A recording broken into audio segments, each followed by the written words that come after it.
Ошо элибиз үчүн, жерибиз үчүн иштейбиз деп, ошол мамлекет үчүн иштейбиз деп жүргөн азаматтардын баары өздөрүнүн маселесин барып, бөтөн жерге барып, бөтөн элге барып, жашыруун түрдө жашынып барып жолугушуусу бул өтө уят маселе. Баарын бир столго бириктирдим, баарын отургуздум деп атпайбы, отургуза турган болсо мына касиеттүү кыргыз жери бар. Ушул жерде ант ичишкен.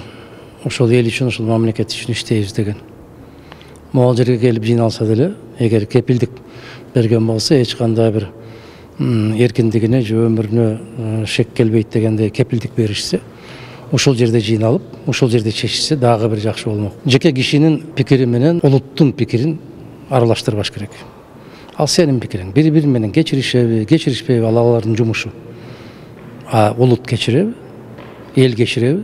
Мунун негизги максаты ошол жактагы президенттердин тагдыры же болбосо мамлекеттин келечеги эмес. Азыркы бийлик өзүнүн арыгын алдын ала чаап аткан маселе.